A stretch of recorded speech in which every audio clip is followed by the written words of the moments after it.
Hola, buenas tardes a todos. Vamos a dar inicio al Ateneo de Vivo en Sati, que vamos a hablar de repercusiones de deudas calóricas proteicas en soporte nutricional en el decúbito prono. Hoy contamos con los disertantes, la licenciada Verónica Estebanea, del Hospital Blas Dubarry, de Mercedes, provincia de Buenos Aires, el doctor Lucas Gallardo, médico terapista del Hospital Italiano de Córdoba, la licenciada Paula González, del Hospital Acame Alén, de provincia de Río Negro, y la licenciada Jessica Gassman, experta en soporte del Hospital Rawson de la provincia de Córdoba. Vamos a dar inicio con la licenciada Verónica.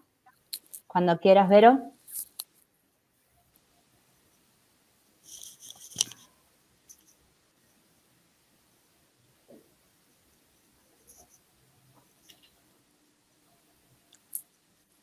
¿Nos escuchás, Vero? No te escuchamos, Vero.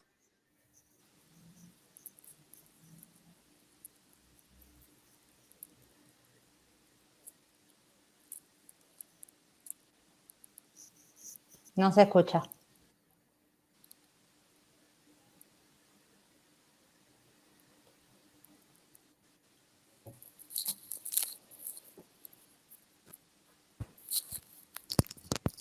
Vero, ¿nos escuchás vos? Sí, yo lo escucho.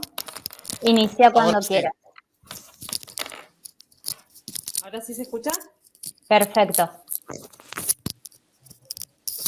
Bien.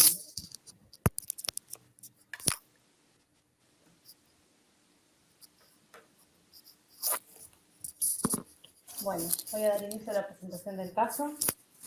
Las repercusiones de la deuda calórica proteica en el soporte nutricional en el decúbito prono.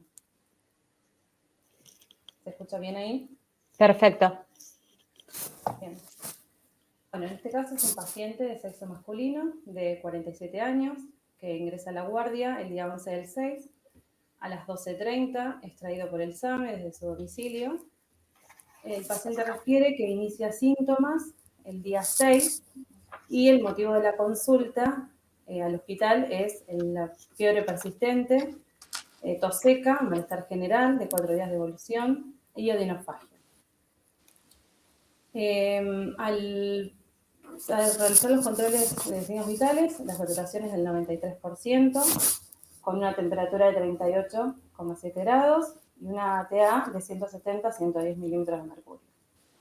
Como comorbilidades se presenta el sedentarismo, es un paciente con obesidad mórbida y un consumo de alcohol que en realidad no se registra ni la frecuencia ni la cantidad que el paciente consumía.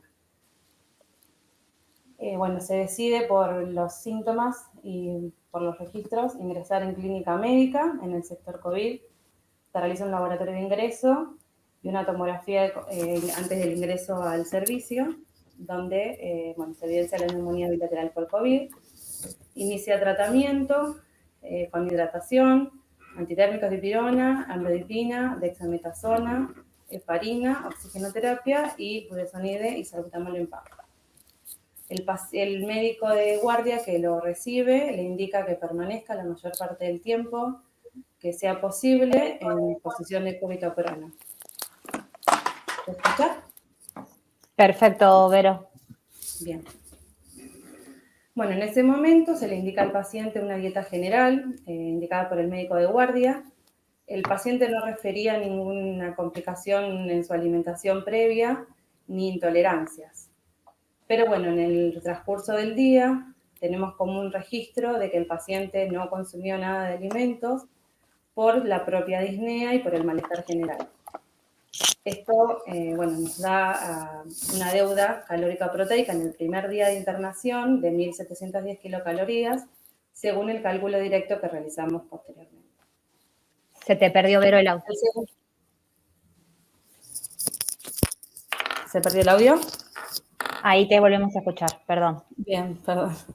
Bien, en el segundo día el paciente permanece la mayor parte del día en prono por la recomendación misma del médico, con una frecuencia respiratoria de 23, una saturación de 95, continúa con registros altos de 38 y 39 grados. La TA empieza a disminuir, 130-80, y en el laboratorio de la mañana se registra una hiperglucemia, por lo tanto se agregan controles de glucemia previo a las 4 comidas y correcciones según tabla, según los protocolos del hospital. Los valores que dieron en ese día fueron 161, 131, 147 y 221. Bueno, el médico de piso en el día indica una dieta hipocalórica. Nosotros el fin de semana no contamos con nutricionistas en el servicio, por lo tanto fue la indicación del médico. Bueno, en el registro nosotros obtenemos que el paciente no realiza almuerzo por estar en posición prono, sí realiza una merienda y una cena escasa. Entonces acá es donde nos planteamos si se podría haber iniciado el soporte nutricional bioral en estos intervalos en que el paciente por ahí se pronaba y se supinaba de manera voluntaria. Nosotros en el hospital contamos con suplementos bioral líquidos y en consistencia cremosa que quizás podrían haber sido utilizados. Bueno, en este segundo día, entonces calculamos que el paciente tuvo una deuda calórica alta, mayor al 70%, por la misma situación clínica y los síntomas que presentaba. Calculamos una deuda de 1.197 kilocalorías que se suma a la del día anterior en un total de 2.907 kilocalorías totales. En el transcurso del día el paciente empieza a bajar su saturación, un registro del 85% y con máscara de reservorio de alto flujo, con una temperatura continua elevada. Entonces es evaluado por el médico de la terapia y deciden su pase a UTI. Bien, a las 12 horas posteriores del ingreso a UTI, el paciente continúa con una frecuencia respiratoria muy elevada, mayor a 40, y una saturación menor a 60%, aún con máscara de reservorio y permaneciendo en pronovigil. Por lo tanto, se decide proceder a la intubación orotraqueal. A las pocas horas se lo coloca en posición prono y, bueno, lo que ocurre en este momento es que el paciente no se le coloca sonda de alimentación. Por lo tanto, en este primer día no pudo haber intervención nutricional y no se han calculado aún los requerimientos calóricos.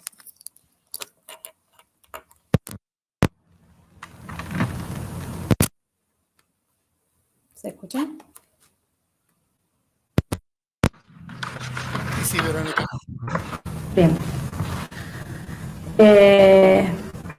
Bueno, en este tercer día el paciente tiene una deuda calórico-proteica del 100% de las 1.710 kilocalorías y sumado a la deuda anterior sumamos 4.617 kilocalorías totales de deuda.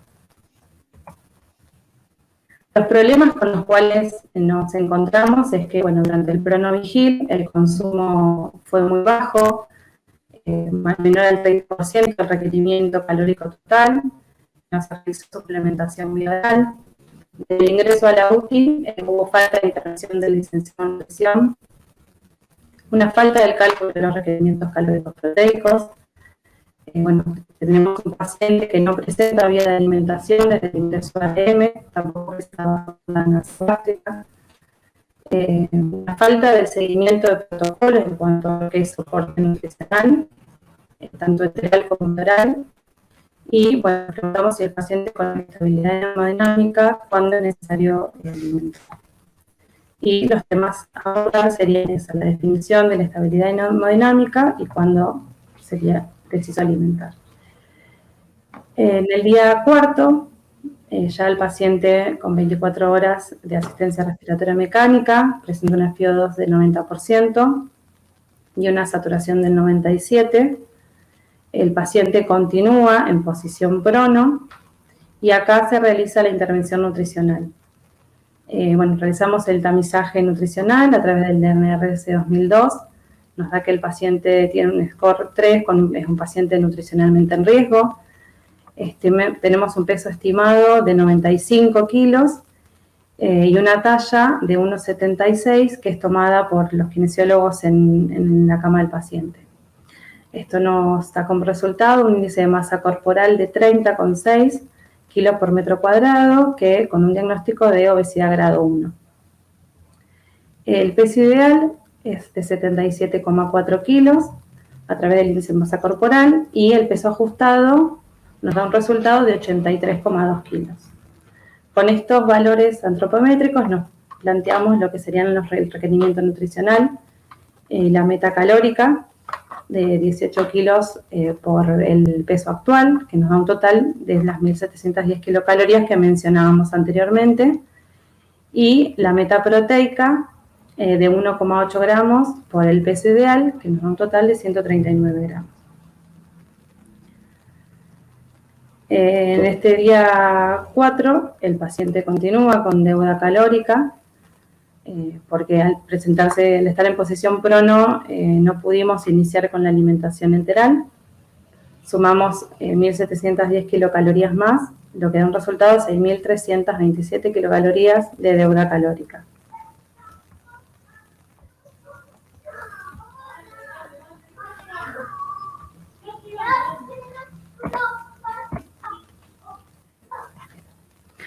Bueno, el paciente continúa sin sonda de alimentación.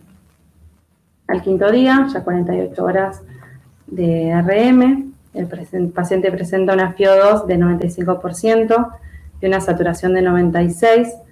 Continúa en tratamiento con midazolam, morfina, atracurio, NTG, ranitidina, dexametasona, salbutamol, ibudesonide y enoxaparina.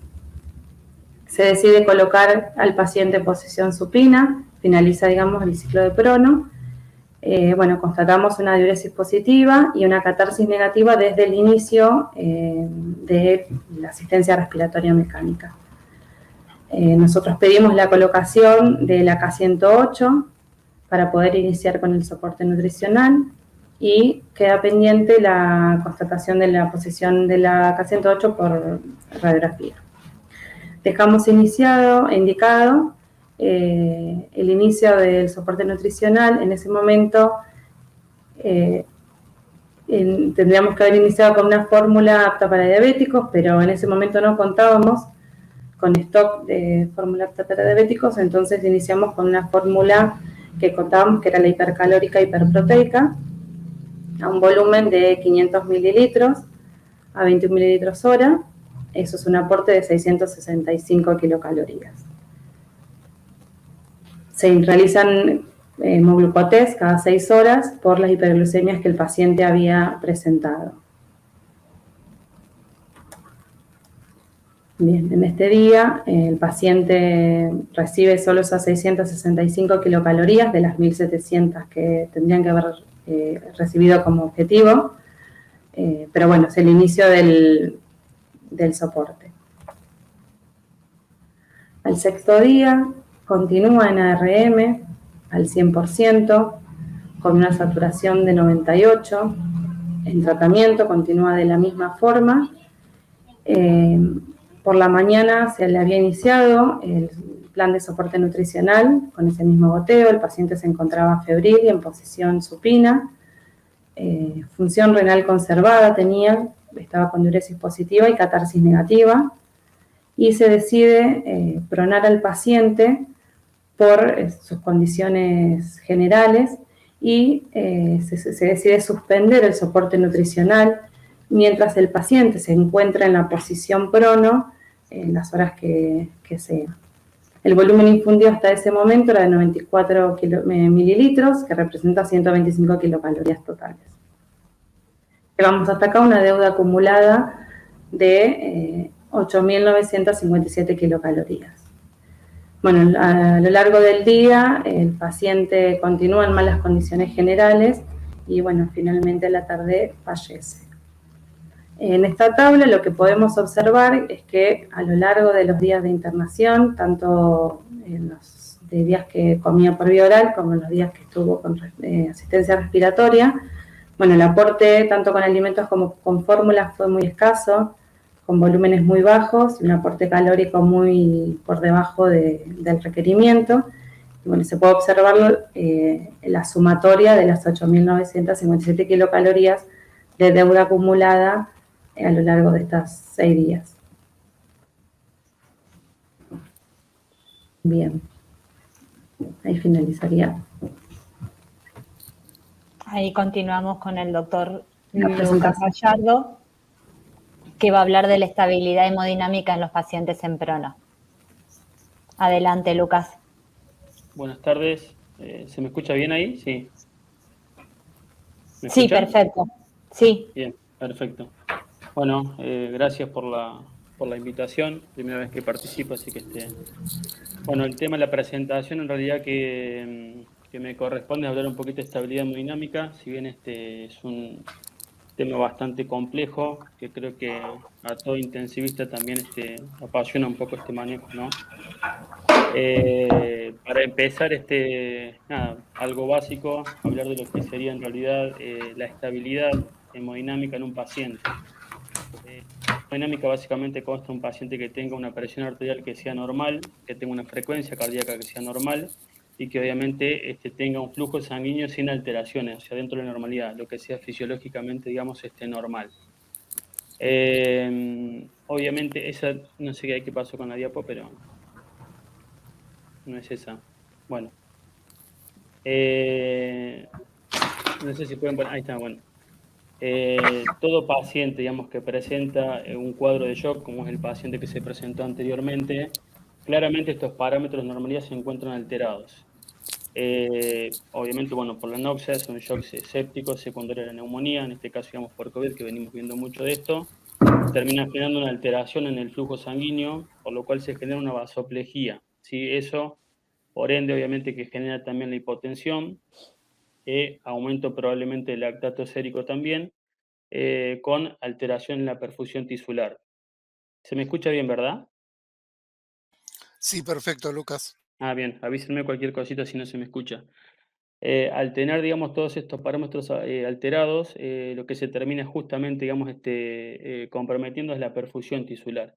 Nosotros, digamos, el intensivista tiene que justamente intervenir en este momento para tratar de evitar de que esa situación se perpetúe y obviamente tratar de evitar en la medida de lo posible el fallo de órganos, ¿sí? Con lo cual el paciente puede llegar a un fallo multiorgánico. La idea, digamos, de la presentación es basar un poco en lo que hacemos un poco en la unidad nuestra, en cuanto al manejo del paciente, digamos, con inestabilidad hemodinámica, paciente, digamos, con shock. Para arrancar, digamos, la presentación no sería si puedes pasar ahí la diapo. No, no es esa, ¿eh?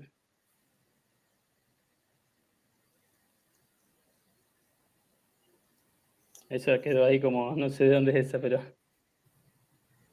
Sí, la siguiente, donde se ve el artículo. No, Ahí. una menos, otra.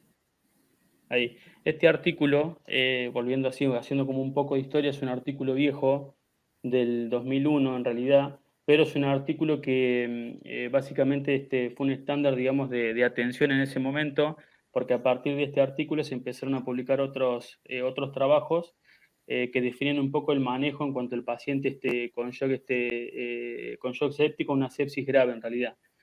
En este trabajo, digamos, resumiéndolo un poquito, Rivers lo que hace en dos grupos de trabajo, un grupo control y un grupo donde aplica lo que es esto de la terapia guiada por objetivos.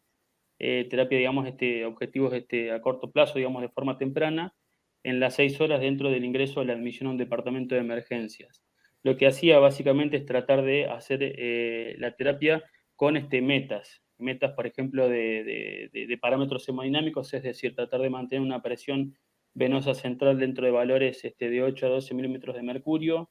Esto generalmente lo hacían con expansión con volumen, que sería un poco, o hasta ese momento era como la piedra angular, digamos, del tratamiento para este tipo de pacientes, para restablecer la hemodinamia, para tratar de mantener una fisiología lo más normal posible, lo más cerca, digamos, de la normalidad. También trataba de manejar una presión arterial media, la TAM, que sea de 65 milímetros de mercurio, que también obviamente tenía que ver la expansión con volumen o eventualmente el inicio, digamos, de drogas vasoactivas. Y todo paciente, digamos, que tenía acceso venoso central algo que el intensivista también usa mucho, no solamente, digamos, para infundir drogas, sino también como para tener parámetros hemodinámicos, que si bien son estáticos, que ahí después vamos a hablar un poquito de eso, tratar de mantener una saturación venosa central de 70%. Si estaba debajo de esto, la idea era tratar de ver cuál podía ser la falla, y obviamente que tenía que ver un poco con asegurar una buena oxigenación, que esto lo íbamos a hacer por medio de la ventilación mecánica, asegurar que el paciente tenga un buen volumen minuto, que en este estudio, digamos, no se hacía una valoración previa, digamos, de la función cardíaca, y asegurar el transporte, es decir, digamos, la hemoglobina o hematocrito. Posterior a esto, pasa a medir la que sigue, terminan apareciendo 13 años después otros artículos, que es el PROCESS, pásame la otra, Ariel, el ARIS y el PROMIS, que es el que sigue, Ariel, pásamela también. Estos estudios básicamente lo que comproban son estudios, digamos, multicéntricos, ensayos clínicos, digamos, autorizados, que lo que terminan comprobando es que realizar una terapia guiada por objetivos no mejoraba los resultados en pacientes con shock séptico o una sepsis grave. El estudio de River básicamente lo que estudiaba era la mortalidad de los 28 días, donde se veía que aparentemente hacer una terapia guiada con objetivos disminuye la mortalidad, algo en lo cual el intensivista tiene que trabajar con cada paciente y tratar de disminuir la mortalidad de nuestro paciente. Si bien ese estudio, ya viejo obviamente, pero con muy poca, digamos, potencia, y esto sí fue lo que motivó la aparición de todos estos estudios, que terminan haciendo como conclusión, o dando como conclusión en realidad, que la terapia guiada por objetivos no sería lo ideal. Pero ojo, o sea, ¿cuál sería el punto de todo esto? Lo que nosotros un poco creemos, un poco cómo nos manejamos en nuestra unidad, es tratar de individualizar, digamos, cada paciente y tratar, digamos, de ver con qué se puede beneficiar. ¿Qué quiero decir con esto? Uno de los pilares para tratar, digamos, de recuperar la hemodinamia en todo paciente, digamos, con un shock séptico, haciendo mención particularmente a esto, digamos, más que nada por la presentación del caso, es la reanimación inicial, que todo intensivista inicialmente lo vamos a hacer con el aporte de líquidos. Pero, ¿qué pasa? Todo paciente, digamos, que ingresa a una unidad de terapia intensiva con un estado hemodinámico alterado, se sabe, ya por múltiples también estudios, el 50% va a responder a la administración de volumen, ¿sí? Entonces, la idea es tratar de ser, digamos, lo más fino posible en cuanto al manejo y la pesquisa, digamos, de ese paciente que se puede favorecer con fluidos o no. ¿Por qué? Porque esto es lo que nos va a ayudar a tratar de recuperar o tratar de llegar, digamos, al objetivo que es la estabilidad hemodinámica en nuestro paciente, ¿sí? Nosotros un poco lo que hacemos, esto basado también en algunos artículos y obviamente en la evidencia, es tratar de siempre en todo paciente con inestabilidad hemodinámica, tratar de hacer una valoración global, digamos, del estado de precarga de ese paciente, ¿sí? Para ver básicamente cómo nos vamos a manejar, digamos, a posterior, digamos, con respecto sobre todo al tratamiento con líquidos, ¿sí? Pásame la siguiente, Ariel. Otra. Otra. La otra. Bien, este es un gráfico, también hay bastante, digamos, un poco básico también, pero es para explicar un poquito esto sería como la unidad funcional de todo intensivista. Es decir, nosotros vamos a trabajar a este nivel para tratar de mejorar y asegurar, digamos, un buen transporte de oxígeno, que es el objetivo, que es la función, digamos, que tenemos que hacer nosotros como médicos, y tratar de asegurar el suministro de oxígeno, la disponibilidad de oxígeno, para obviamente lograr conseguir la estabilidad hemodinámica y obviamente evitar el fallo orgánico, ¿sí? Acá básicamente lo que se puede ver es que si hay un suministro disminuido de oxígeno o la disponibilidad está alterada, como un mecanismo de autorregulación que va a tener el organismo es tratar de aumentar el metabolismo celular. A pesar de eso, si el aporte de oxígeno sigue siendo bajo a nivel tisular, como consecuencia, digamos, como mecanismo también de autorregulación, se va a producir una vasodilatación, una relajación de las arteriolas y los esfínteres precapilares. ¿Cuál va a ser el fin de eso? Aumentar el flujo para tratar de permitir un mayor aporte de oxígeno. Si nosotros no intervenimos ahí, ya sea con la reanimación, con el uso de vasoactivos, con la ventilación mecánica, con todo lo que ya, digamos, más o menos venimos charlando, esto se va a perpetuar, va a ser un círculo vicioso, y ahí el paciente va a progresar a la disfunción orgánica, ¿sí? Entonces nosotros tenemos que trabajar básicamente sobre este punto, ¿sí? ¿Por qué? Porque la falta, digamos, la falta, digamos, la baja disponibilidad de oxígeno también a nivel molecular va a producir, digamos, alteraciones que tienen que ver con el calcio, por lo cual también se va a perpetuar el estado de vasodilatación, ¿sí? Ahora bien, nosotros lo que tenemos que tratar de hacer es asegurar una buena disponibilidad de oxígeno. En condiciones normales, el consumo de oxígeno va a ser independiente, digamos, de la disponibilidad de oxígeno. Pero cuando tenemos un estado de shock séptico, inestabilidad hemodinámica, ya de fallo, digamos, orgánico, de fallo celular, el consumo de oxígeno va a pasar a ser dependiente de la disponibilidad de oxígeno.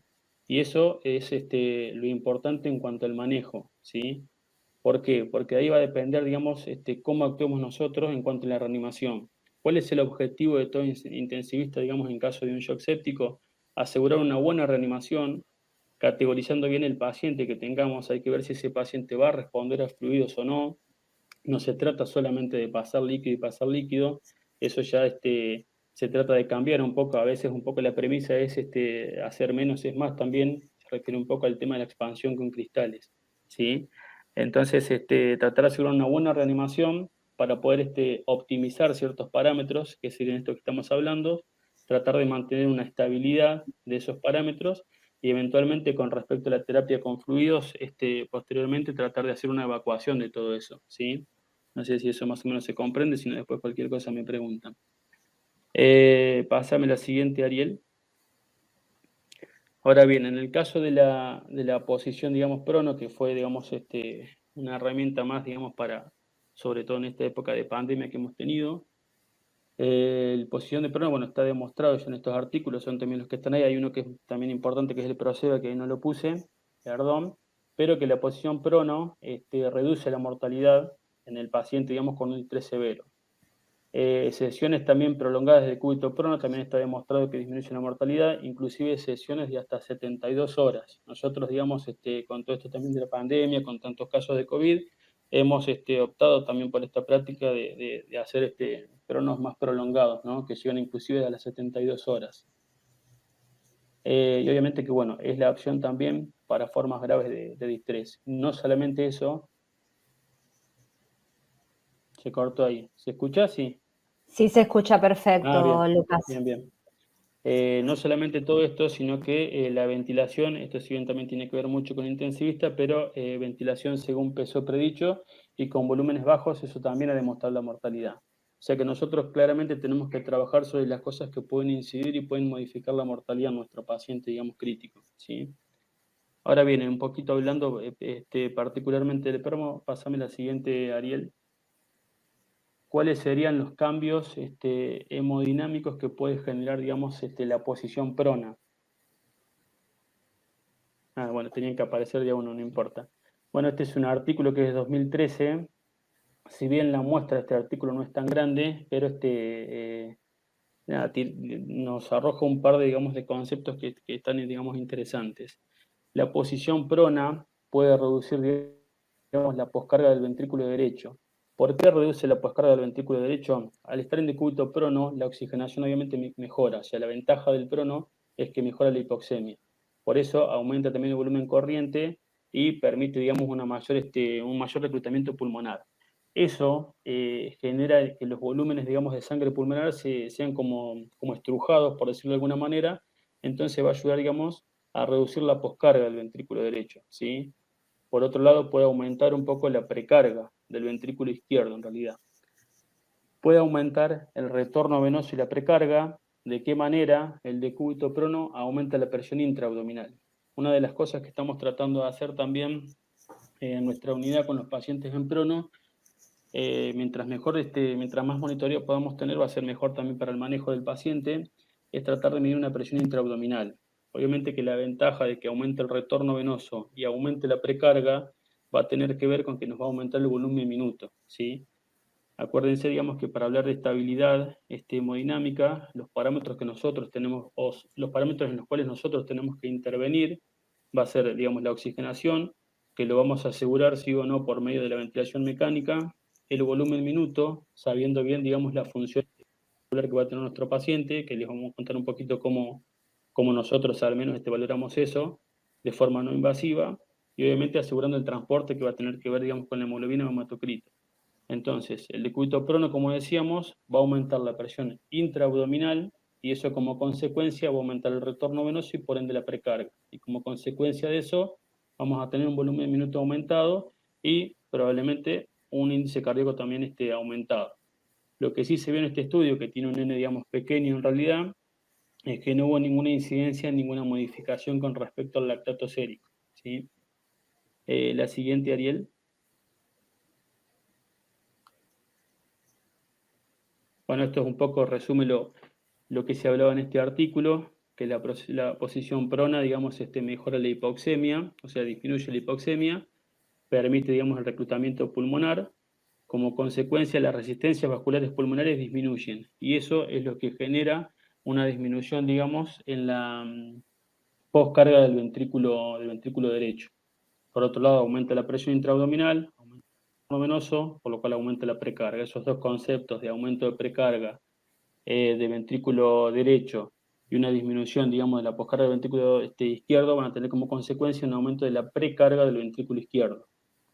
¿Qué es lo que hacían en este artículo? Que es un poco, nosotros también lo robamos en realidad este artículo y tratamos de implementar. Ellos hacían una valoración de la reserva de precarga.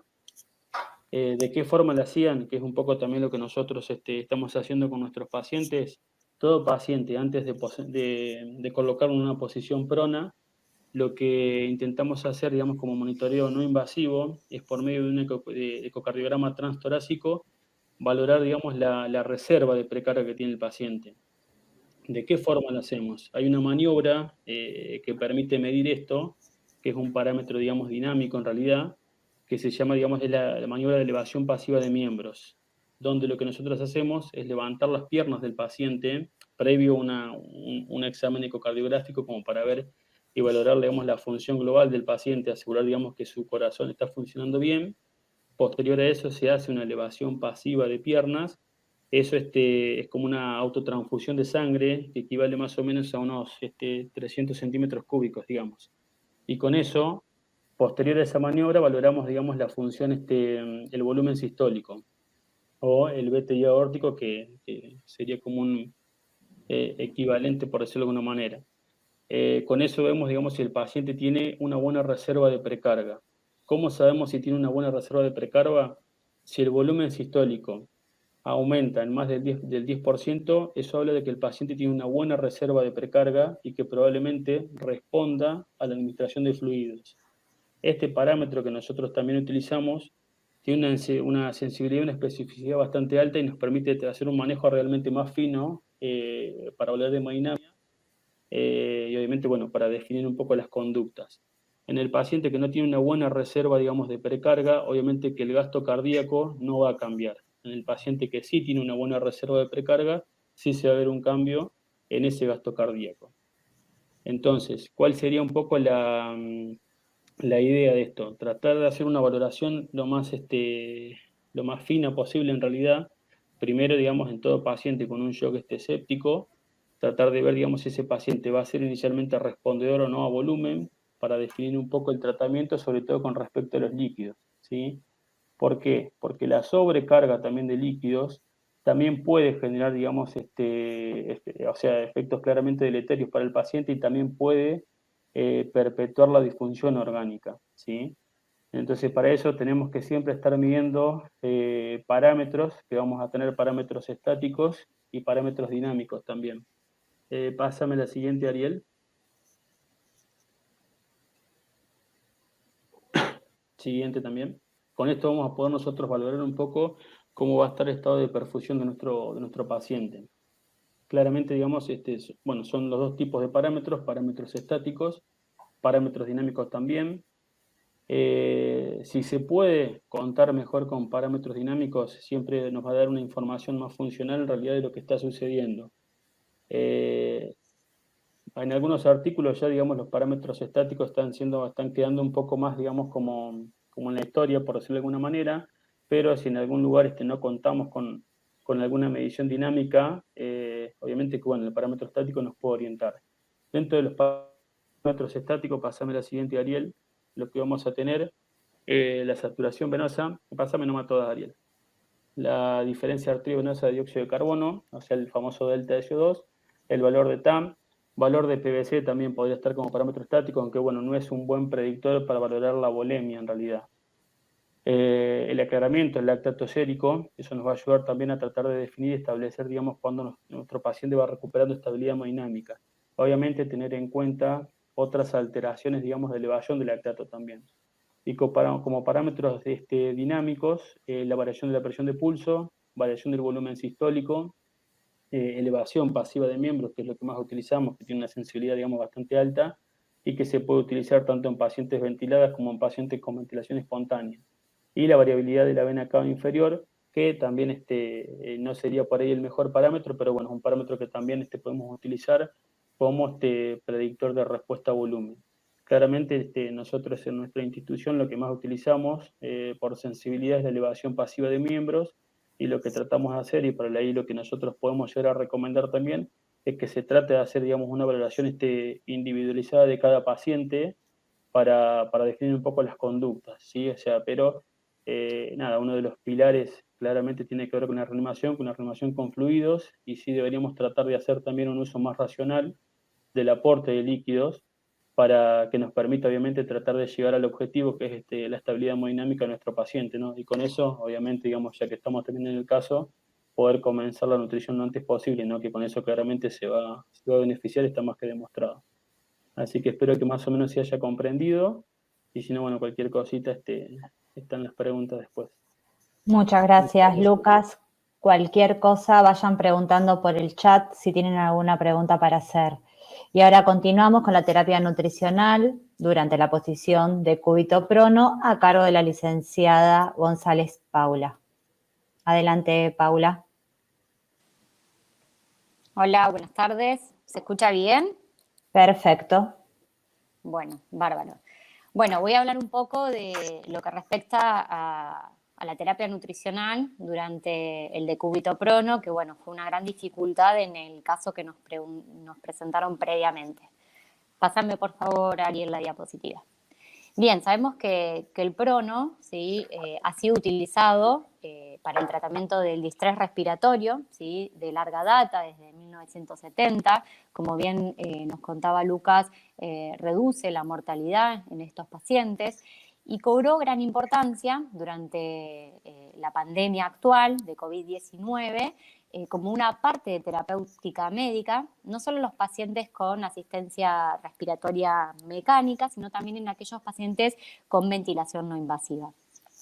En general, los artículos o la evidencia en pacientes con distrés respiratorio eran de pronos de 12, 16 horas, y en la actualidad los pronos se prolongaron un poco más hasta incluso 72 horas. ¿Sí? Nosotros en los pacientes en nuestra institución, la gran mayoría hace pronos prolongados de 72 horas. Pásame, Ariel, la diapositiva. Bien, ahí no voy a entrar demasiado en detalles, pero bueno, tenemos un paciente pronado, como se le dice la posición del nadador, y con medios como son los almohadones específicos de prono para evitar las complicaciones que produce justamente como es el edema facial o escaras en los pacientes por dicha posición. Y abajo podemos ver dos placas, ¿sí? En la primera un paciente con una radiografía de tórax, un paciente con distrés respiratorio, y en la segunda es de un paciente que ya tiene 16 horas de prono, en donde, bueno, notoriamente por dicho prono se mejora la oxigenación, ¿sí? Se logra una redistribución de lo que es las áreas ventiladas. Siguiente diapositiva. Bien, y lo que respecta a la terapia nutricional, bueno, es un punto crítico, ¿sí? Estos pacientes tienen un elevado, incrementado el estado inflamatorio. Como objetivo es preservar la masa muscular, mejorar la función respiratoria y, bueno, lógicamente la recuperación de nuestros pacientes. En el 2018, las guías europeas de nutrición enteral y parenteral ya nos hablan de alimentación enteral temprana, ¿sí? Hablando de las primeras 24 o 48 horas de ingreso del paciente a la unidad de cuidados intensivos, sea trófica o sea completa. Pasamos a la siguiente. Bien, este siguiente cuadro es de las guías americanas y un poco lo que nos muestran, ¿sí? Es cómo realizar la alimentación en prono, ya sea oral, enteral o parenteral, ¿sí? Respecto de la alimentación oral, bueno, ellos lo que nos plantean es aumentar el fraccionamiento, ¿sí? Es decir, pequeñas comidas pequeñas con mayor distribución, que en cada ingesta incrementar el aporte proteico y calórico, tanto de los alimentos como de las bebidas que ingiera el paciente. En aquellos que no logremos o no logren cubrir los requerimientos por vía oral, incorporar suplementos. Y bueno, y acá postulan algo medio controvertido, que es el hacer coincidir el momento de las comidas con la posición supina del paciente. Como bien les decía previamente, en la actualidad son sometidos a pronos de 72 horas y esto sería una complicación dado que no podemos restringir por ese lapso de tiempo la alimentación y debemos actuar precozmente. En relación a la nutrición enteral, bueno, ellos postulan el garantizar, que es importante garantizar el acceso enteral, es decir, que el paciente cuente con la sonda nasogástrica previa a la pronación del paciente, ¿sí? Porque es una contraindicación, lógicamente, colocar la zona en prono al paciente. Suspender la infusión de la alimentación de 1 a 2 horas previas a la maniobra de pronación y reiniciar de 1 a 2 horas posterior a que el paciente se supine. La medición del residuo gástrico, tomando como punto de corte un valor mayor o igual a 300 mililitros de cada 4 a 6 horas, para considerar un paciente que tenga algún tipo de riesgo de broncoaspiración y el uso, en caso de que sea necesario, de los prokinéticos. Importante mantener la cabecera de la cama elevada, ¿sí? En la posición de Trendelenburg invertida, y que la infusión no necesariamente, ¿sí? Debe ser trófica, ¿sí? Durante la posición prono, dado que es bien tolerada y se pueden usar como tasas máximas de infusión de 63 a 84 mililitros hora, y en caso de que, bueno, no se arriben los objetivos, se puede hacer un incremento de 25 mililitros hora cada 6 horas. La nutrición parenteral, bueno, se recomienda cuando la vía enteral no es tolerada o no es posible por un periodo mayor o igual a 72 horas, y se debería o se podría considerar el uso de nutrición parenteral complementaria temprana, digamos, en pacientes que tengan incrementado, digamos, un elevado riesgo nutricional o en aquellos que se prevé que van a tener una estancia prolongada en la unidad de cuidados intensivos. Siguiente diapositiva. Bien, la siguiente diapositiva es un diagrama de flujo que fue presentado por las guías británicas, ¿sí? De nutrición y de medicina crítica.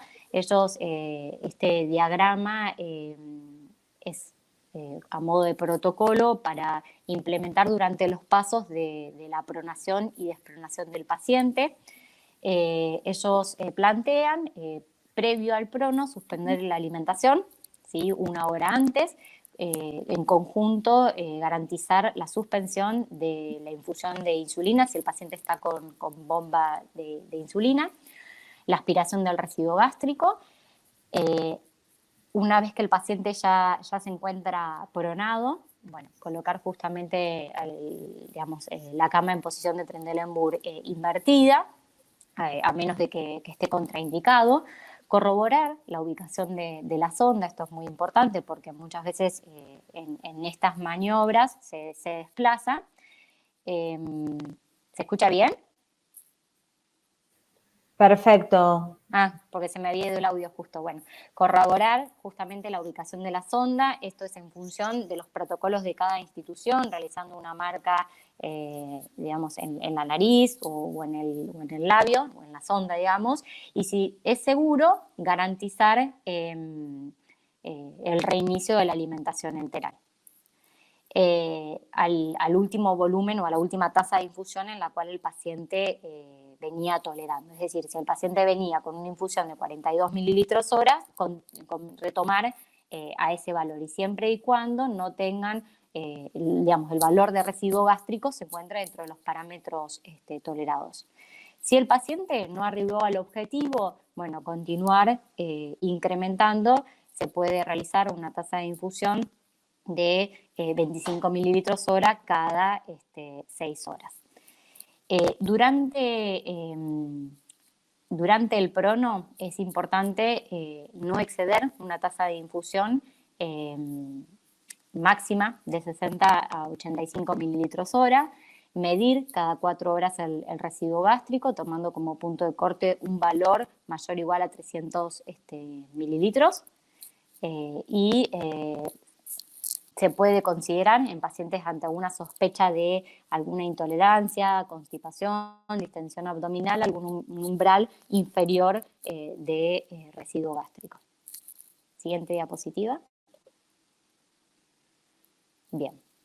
¿Cómo manejar las intolerancias? Bueno, considerar en casos en los que el paciente tenga un vaciamiento o tenga signos de vaciamiento gástrico retrasado, bueno, el uso de prokinéticos, considerar el uso de sonda nasoyeyunal si hay posibilidades dentro de la institución, pero bueno, de primera línea o de primera instancia una sonda nasogástrica, y considerar la nutrición parenteral como una alternativa luego de las 72 horas si a pesar de que el paciente esté con prokinéticos continúe con intolerancia. Bueno, posterior el prono, ¿sí? Cuando el paciente, digamos, en el proceso de despronación, lo mismo, suspender la alimentación una hora previa a despronar al paciente, con ella también suspender o garantizar la suspensión de la infusión de insulina, medir el residuo gástrico, y una vez que el paciente ya está despronado, es decir, supinado, corroborar nuevamente la ubicación de la sonda, sea por marca en la nariz, Hola. en el labio, y si es seguro, reiniciar la alimentación a la última tasa de infusión como venía el paciente previamente, y si no habíamos llegado a los objetivos, realizar el incremento hasta arribar los objetivos. Muchas gracias, Paula. Jessica va a continuar con lo que es las repercusiones de deuda calórica proteica en la UTI. ¿Estás, Jessica? ¿Nos escuchás?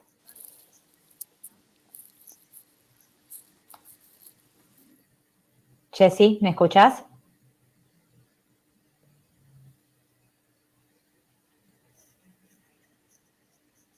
Bueno, la idea en sí es realizar un resumen acerca de lo que es la deuda calórica y proteica y la importancia que conlleva realizar un adecuado balance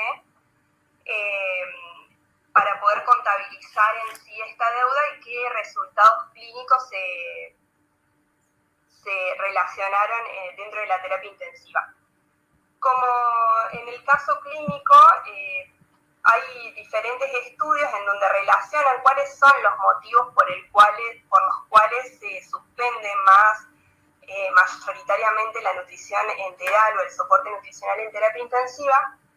Y este estudio, en donde se realizó un relevamiento dentro de las terapias intensivas acerca de cuáles eran las causas o los causantes de la suspensión de la nutrición enteral, fueron varias las principales causas, como por ejemplo en sí el abordaje de la vía aérea, pero no menor, una cuarta causa de la suspensión de la nutrición enteral fue la falta de accesos, ¿sí?, o de vías para poder iniciar el soporte nutricional, como ha pasado en el caso en sí que planteó Verónica. Lo siguiente. Las guías ESPEN, las guías ESPEN 2018, que son las guías europeas, recomiendan en sí que la terapia nutricional debe ser iniciada en todo paciente crítico que ingresa a la terapia intensiva dentro de las 36 a 48 horas. Esto se recomienda dentro nutrición enteral temprana. Al mismo tiempo, las mismas guías recomiendan que el acceso en sí gástrico es el más recomendado para el inicio de la nutrición enteral. ¿Esto qué nos denota? Que hay que tener vital importancia en lo que respecta a colocar una vía de alimentación en el momento que el paciente está siendo intubado o luego de la reanimación. La siguiente. Realizando una línea del tiempo en lo que respecta a los estudios de deudas calóricas y proteicas, en el año 2005 se realizó un estudio de Billet, en donde principalmente es uno de los primeros estudios en donde se empezó a estudiar que los balances energéticos negativos se correlacionaban con mayores complicaciones. Principalmente este estudio tomó como una principal variable el tema de las infecciones, un incremento de las infecciones en comparación con la deuda calórica. En este estudio, la deuda energética se empezó a aparecer como una herramienta en sí que cumplía un rol prometedor en el seguimiento del monitoreo nutricional, pero necesitaba ser estudiado más a fondo. Y retrasar la iniciación del soporte nutricional expone a déficits energéticos que no pueden ser compensados más tarde. La siguiente. Como vemos en el gráfico, en sí se realizó una comparación entre la energía entregada, en sí el aporte energético de la nutrición enteral que habían recibido los pacientes en comparación con lo planificado, ¿sí? Con los requerimientos energéticos planificados. Y esto denotó que a una mayor deuda energética en las primeras semanas en UTI se correlacionaba con un incremento en las infecciones. La siguiente. Un segundo estudio en el año 2009, en donde se estudiaron 167 terapias intensivas con 2.772 pacientes ventilados, se llegó a la conclusión que la menor deuda calórica y proteica en estadio agudo reducía la mortalidad en extremos de índice de masa corporal. ¿Esto qué quiere decir? Que se asoció a que la deuda calórica y proteica incrementaba en sí la mortalidad en pacientes desnutridos al ingreso a terapia intensiva con índices de masa corporal menor a 20 o ya con índices de masa corporal mayor a 30, ¿sí? Ya calificados dentro de una obesidad. La siguiente. En el año 2016, una investigación en donde se estudiaron 1.171 pacientes, sugirieron también que tanto la subalimentación como la sobrealimentación parecían ser perjudiciales en los pacientes. En este estudio se demostró que llegar a cubrir por lo menos el 70% de los requerimientos calóricos podía ser beneficioso, pero al mismo tiempo superar más del 100% de lo calculado podría ser riesgoso en los resultados clínicos. Por lo tanto, este estudio lo que concluye es que es muy importante realizar una adecuada estimación de los requerimientos calóricos y al mismo tiempo hace más hincapié a la utilización de calorimetría indirecta como el gol estándar en lo que respecta a la estimación de los cálculos energéticos. La siguiente. En el gráfico lo que podemos ver es cómo en el estudio se correlacionó que había una menor mortalidad a los 60 días en UTI, llegando a cubrir el 70% de los requerimientos, no el 100%, principalmente en el estadio agudo. El estadio agudo es principalmente los primeros del día 1 al día 4 del paciente crítico agudo. Y acá ya se empieza a estudiar también la importancia del aporte proteico. Llegar a cubrir por lo menos 1.3 gramos de proteínas por kilo por día ha demostrado que reducía la mortalidad en el paciente agudo crítico. La siguiente. En el año 2017, otra investigación que se realizó en América Latina, en donde se estudiaron más de 1.050 pacientes en 116 hospitales, se concluyó en este estudio que en América Latina la prevalencia de la desnutrición es muy alta en la terapia intensiva y que la ingesta calórica no cumplía con la entrega energética en más del 40% de los pacientes críticos. Al mismo tiempo, en este estudio se asoció que la nutrición parenteral complementaria junto con la nutrición enteral optimizó el aporte energético y proteico. Por lo tanto, este estudio concluye que la utilización de nutrición parenteral complementaria en aquellos pacientes críticamente enfermos que la primera semana en UTI no cumplan con el requerimiento por nutrición enteral podría ser más beneficioso. La siguiente. En el gráfico podemos ver cómo hay una menor deuda calórica y proteica en la complementación de nutrición enteral con nutrición parenteral. La siguiente. En el año 2019 se realizó un estudio, en sí una revisión, el doctor Van Sant y colaboradores, la siguiente, en donde realizaron una línea en sí del tiempo de cómo realizar el abordaje de manera integral y evitando deudas calóricas y proteicas, como así también la sobrealimentación en los pacientes críticos agudos, como así también en los pacientes post-terapia intensiva y en el periodo de convalescencia, ya que es muy importante principalmente que los primeros 3 a 4 días la progresión de la alimentación se realice de manera escalonada y progresiva para evitar la sobrealimentación, pero sin descuidar también el aporte proteico. La siguiente. Sí, teniendo en cuenta del día 1 al día 3, por lo menos cubrir con el 70% del requerimiento energético y por lo menos llegar a cubrir 1,3 gramos de proteínas por kilo, ya sea por kilo de peso actual o kilo de peso ajustado en los obesos, pero sin descuidar este aporte. La revisión principalmente está basada en calorimetría indirecta, en donde las instituciones actualmente no cuentan con el calorímetro, que es el instrumento para realizar esta medición. La siguiente.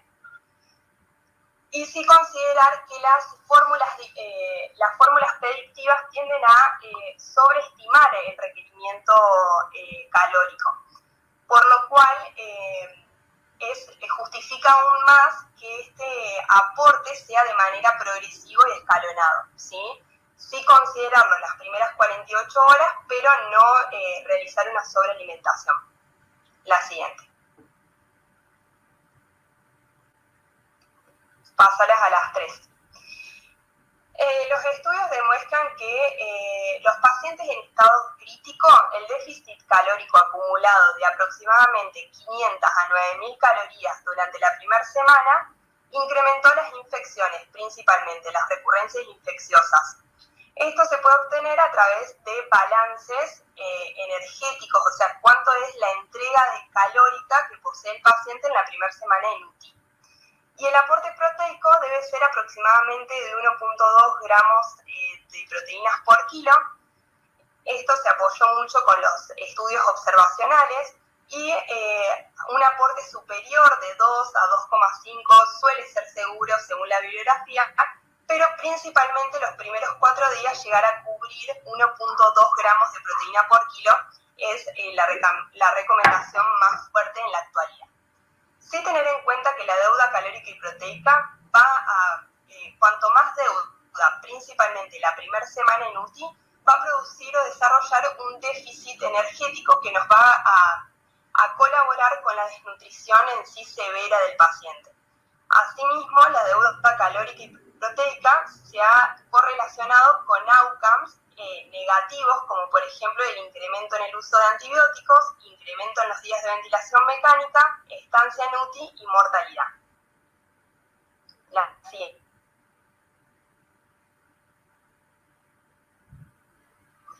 Bueno, en sí tener en cuenta los problemas que se plantearon en el caso de hoy, que todo problema, según la bibliografía, tiene solución, ¿sí? Un primer problema era que no había intervención del licenciado en nutrición en el equipo de terapia intensiva. Es primordial en sí que se encuentre presente un licenciado en nutrición dentro de la terapia intensiva, Museo de Nutrición redujo las deudas calóricas y proteicas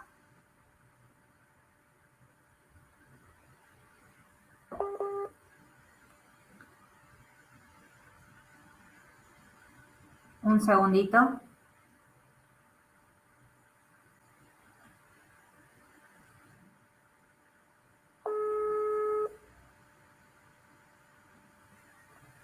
Bien.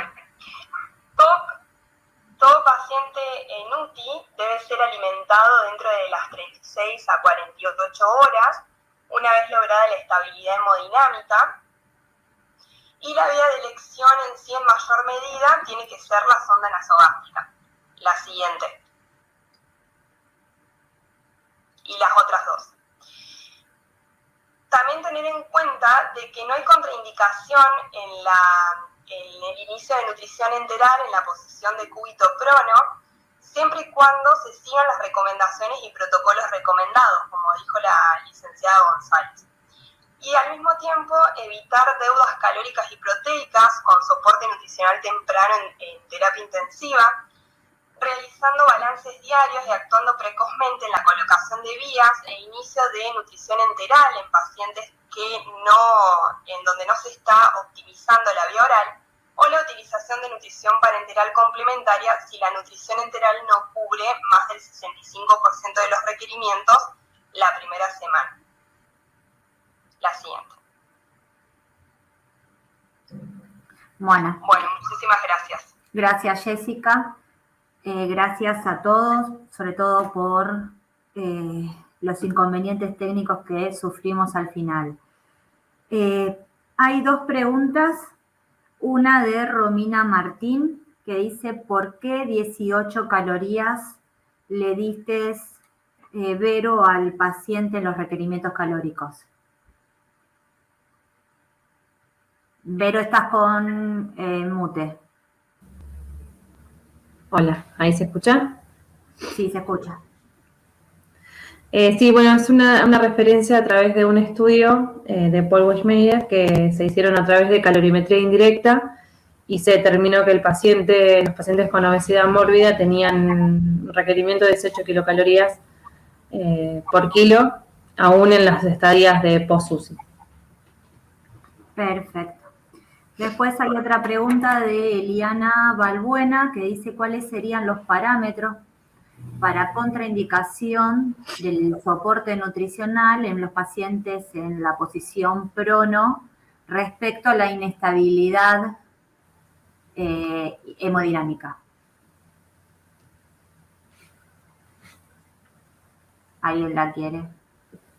Lucas, ¿vos qué pensás que...? Sí. No, bueno, un poquito de lo que veníamos hablando, la idea es tratar de, obviamente, de que el paciente recupere la estabilidad hemodinámica. ¿Qué quiere decir esto? No necesariamente que no necesite, digamos, la infusión de algún vasoactivo. Si nosotros podemos aclarar el lactato, podemos mantener estos parámetros dinámicos, digamos, que vayan acorde, podemos optimizarlos, yo creo que tranquilamente se puede iniciar una nutrición enteral. Es decir, no hace falta de que el paciente sí o sí se encuentre sin necesidad de vasoactivos. Puede tener una dosis, digamos, baja de vasoactivos y así todo iniciar, digamos, la nutrición enteral. Siempre y cuando, digamos, podamos corregir estos parámetros como el lactato sérico, tratar de que el paciente mantenga una TAM, digamos, acorde a los objetivos individuales de cada paciente, ¿no? Pero sí, yo creo que en ese punto sí se podría, digamos, iniciar. Sí, digamos, dejar claro eso, o sea, que no necesariamente el paciente tiene que estar sin vasoactivos. Perfecto. Bueno, y mis preguntas es para todos. Este Ateneo surgió, ¿no?, post pandemia, con todas las inconvenientes que nosotros empezamos a tener con tantos pacientes en prono. Y lo que nos costaba por ahí cubrir todos los requerimientos calóricos y proteicos y la famosa deuda calórica proteica que hablaba Jessica hace un ratito. ¿Cuál fue la experiencia de ustedes en esto y si tienen protocolos en sus terapias dentro de lo que es soporte para la pronación o la supinación de los pacientes. Espera, Jessy, dame un segundo que te subo el volumen. Ahora sí. Bien. Sí, nosotros en nuestra terapia intensiva fuimos aplicando como pudimos diferentes protocolos en sí de paciente en prono, según también cómo se iban dando las posibilidades. Es muy importante tener protocolos para también empezar a trabajar en conjunto, porque la pandemia nos puso en manifiesto que el prono era una de las condiciones en las cuales los pacientes COVID en terapia intensiva se encontraban mayoritariamente en esa posición. Y sí, bueno, es un tema también a poder lograr de reducir, gracias a esos protocolos, la deuda calórica y proteica. En lo que respecta a balances diarios, nosotros trabajamos con balances de enfermería de manera diaria, comparando en sí el cálculo estimado con lo que se ha entregado al paciente. Si de manera semanal se realizan esos cálculos de deuda calórica y proteica, viendo si se puede optimizar el soporte nutricional. Perfecto. ¿Algún otro quiere comentar?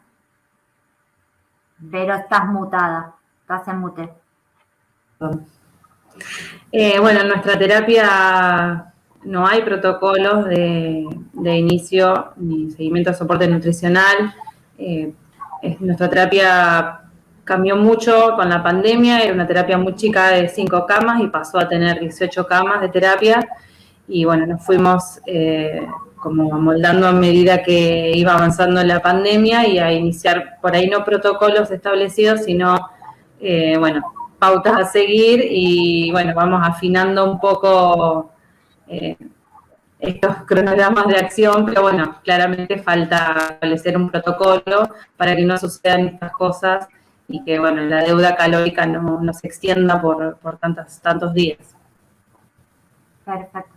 Lucas, hay otra pregunta de Esteban Mamani que dice: ¿a qué nos referimos cuando decimos baja infusión de vasoactivos? Dice, más o menos cuántos... por ahí no, sí, quizás por ahí no quedó claro. Nosotros, según algunos artículos, por ejemplo, una dosis 12 microgramos minuto, fue un estudio, no recuerdo bien el año, donde a partir, digamos, de esa infusión, digamos, de esa dosis, se pudo alimentar, digamos, sin problemas, se pudo iniciar en realidad la nutrición integral. Más o menos estamos un poco basando eso, o sea, dosis, digamos, más bien bajas de vasoactivos.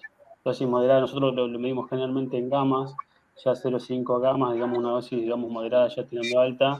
Obviamente que ahí, nada, valoramos bien dar la posibilidad de iniciar la nutrición, ¿no? Por ahí, digamos, si bien para un poco para atrofismo se podría también contemplar, pero bueno, esto obviamente también con la ayuda y la asistencia de los nutricionistas que tenemos también en la institución, tratar de hacer un manejo más bien interdisciplinario, ¿no? Que es lo que corresponde. No sé si más o menos por ahí eso puede responder un poco, pero... Y te hago una consulta, y sobre todo Sí. el tema de que no sube y que baje los mililitros horas, ¿no? O sea, que se mantenga, aunque sea una cama elevada, pero bien estable. Tal cual. El pilar fundamental nuestro, básicamente, con respecto a lo que es la reanimación, teniendo en cuenta el líquido y vasoactivo, es tratar de, inicialmente en la reanimación, tratar de optimizar estos parámetros, mantener esa estabilidad y eventualmente, bueno, ver si después hace falta corregir un poco más eso, no, pero tratamos de tener un poco esa premisa, basarnos en eso. Y sí, como dije un poco ahí en la presentación, individualizar siempre cada paciente, o sea, no todos son iguales, no todos responden igual, y obviamente, bueno, el manejo interdisciplinario, ¿no? Que eso es fundamental para el manejo de estos pacientes críticos. Perfecto. ¿Alguno quiere hacer algún otro comentario o damos por cerrado el Ateneo? No sé si se me escucha. Sí, se escucha, Pau. Quería hacer un comentario un poco del trabajo diario en lo que es en la institución en donde yo estoy. Nosotras somos 2 nutricionistas y trabajamos tanto en lo que es la parte de clínica médica y en la terapia intensiva. Entonces, al paciente lo vemos desde el ingreso hasta el paso a la terapia, le vamos haciendo un seguimiento, una evaluación cercana, donde vemos que la evolución, digamos, el paciente va empeorando, tratamos de actuar en forma precoz.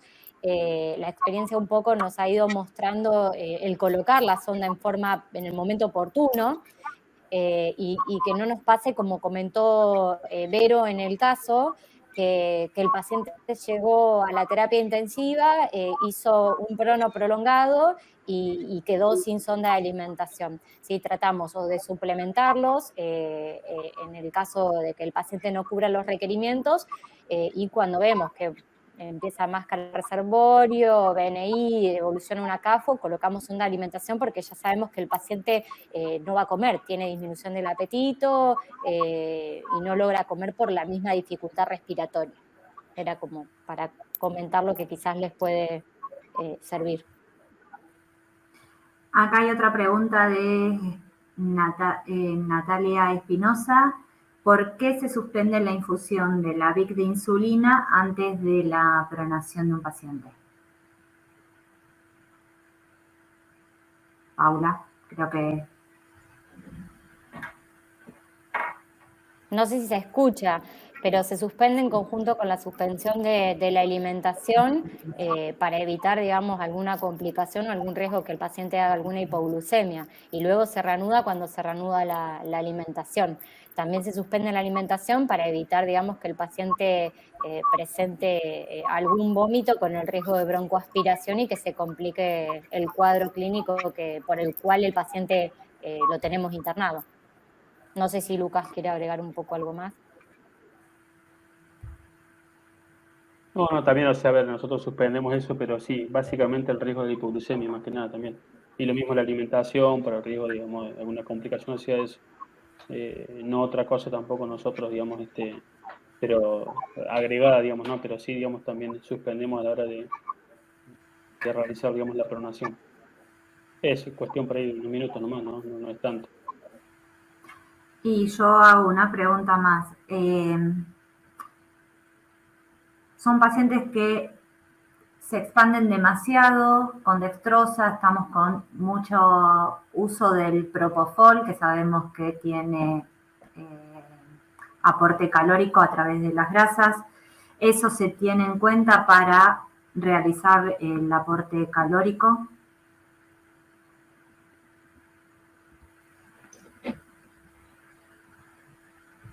Sí, en un principio en sí, más que todo en el estadio agudo del paciente, el primero al cuarto día, según las dosis que tiene de propofol y también en sí cómo está planificado el aporte hídrico, si es en base también a dextrosado, se tiene en cuenta. Ahí por eso es importante también, más que todo, el tema de los balances de enfermería o a cuántos mililitros horas está esa infusión. Siempre considerar más que todo que la dextrosa nos está aportando 3.4 calorías por mililitro y también tener en cuenta en qué porcentaje y solución se encuentra también esa dextrosa.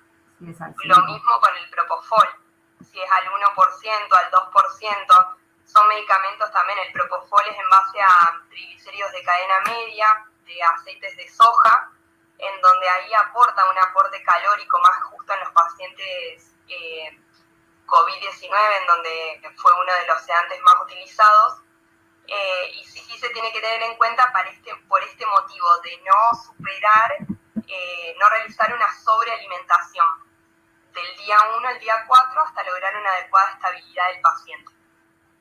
Perfecto, sí, porque nosotros eso lo vimos el año pasado, sobre todo con el inicio de la pandemia. Casi cubríamos el aporte calórico de los pacientes por medio de las soluciones dextrosadas y de las dosis de propofol. Obviamente teníamos una alta deuda proteica, pero la calórica se cubría con eso, sobre todo en los primeros 7 días. Bueno, creo que damos por finalizado. Agradecemos a todos los que estuvieron presentes, toda la gente del interior del país, la gente de México, Ecuador, Paraguay y Honduras que se hicieron presentes en este Ateneo. Gracias, Ariel, por el soporte técnico. Así, y a ustedes, a los 4 disertantes, por la preparación. Muchas gracias. Damos por finalizado el Ateneo. Muchas gracias. Muchas gracias. Muchas gracias. Muchas gracias a todos.